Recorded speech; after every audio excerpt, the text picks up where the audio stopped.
Ok, je reviens de l'école, il faut que je vous parle de ce qui m'est arrivé. Bon, déjà je lutte contre la non-compréhension ou la non-volonté de comprendre les autres. Ça c'est quelque chose qui m'énerve, personnellement m'affecte énormément, et qui a un côté paradoxal qu'on va peut-être développer plus tard. Mais ce qui s'est passé, c'est que j'avais une soutenance, il fallait que je développe un projet, peu importe quel était le projet, cela n'a pas d'importance, mais on le fait, on le développe. Et en fait, pour bien comprendre ce qui se passe dans mon école, c'est que ce projet, il est dirigé par deux personnes.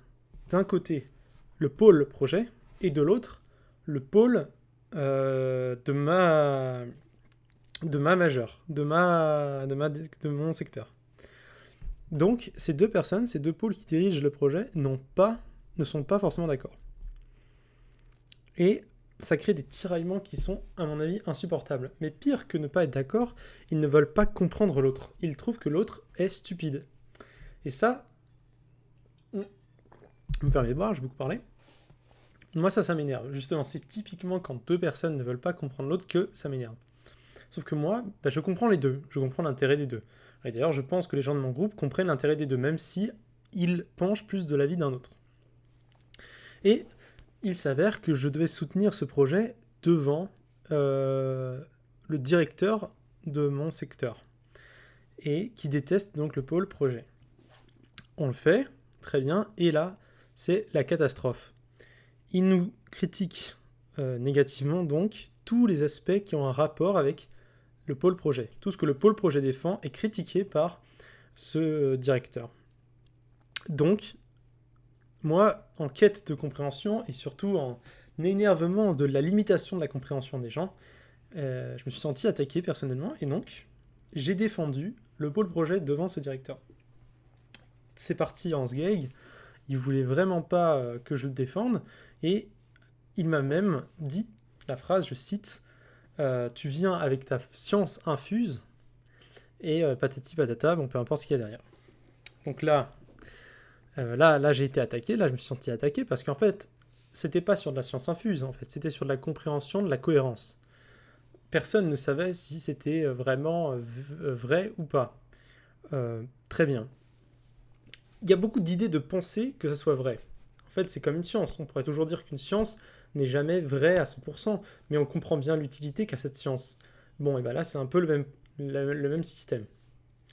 Donc voilà, on m'a dit, est-ce que tu as un doctorat en psychologie, hein, pour citer d'autres mots, qui est pas vrai évidemment. Euh, donc voilà, gros problématique. J'explique quand même la cohérence du propos de l'autre partie. Le prof ne veut pas rien en entendre, le directeur. Donc on s'est un peu bastonné verbalement, quoi. C'était une joute verbale assez énervée. Euh, bon, j'ai réussi à me calmer parce que tous mes camarades me demandaient évidemment de stopper la baston ici et j'ai dû l'arrêter. Mais au final, il s'avère que même si on a montré des signes d'énervement, apparemment, il a apprécié le fait que je défende le pôle projet. Ce qui est assez paradoxal d'ailleurs, puisque je ne comprends pas pourquoi il aime le fait que je défende le pôle projet, mais en même temps, lui ne s'intéresse pas à essayer de comprendre le pôle projet. Bon, et pour moi, ça, c'est incohérent. Et bon, en tout cas, je ne l'ai pas compris. Et donc j'en suis là.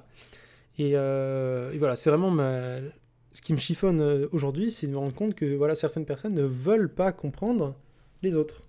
Et personnellement, ça m'affecte beaucoup. Donc je sais pas comment je vais faire. Il faut que je trouve un espèce de compromis entre les deux pôles pour que ça fonctionne bien. Mais bon, je trouve ça drôle de raconter quand même comment je me suis jouté verbalement avec le directeur et qui au final me félicite d'avoir comment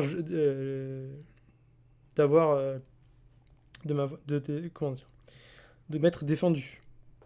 D'ailleurs, ça me fait penser, juste, je vais finir rapidement avec ça, mais euh, je remarque, c'était donc quelqu'un qui disait quelque chose que je trouvais très pertinent, qui était que quand quelqu'un fait acte de violence, en général, il pense que c'est par prévention d'un autre acte de violence. Donc en fait, personne ne se pense violent. Tout le monde pense qu'il résout la situation violente avant l'autre, entre guillemets. Voilà, donc si on fait acte de violence avant l'autre, c'est parce qu'on veut résoudre l'acte avant l'autre, parce qu'on a anticipé, entre guillemets, une étape en plus. Qui veut la guerre, enfin qui veut la paix prépare la guerre. Donc je vais conclure là-dessus, et bonne nuit à tous. Hein. Salut.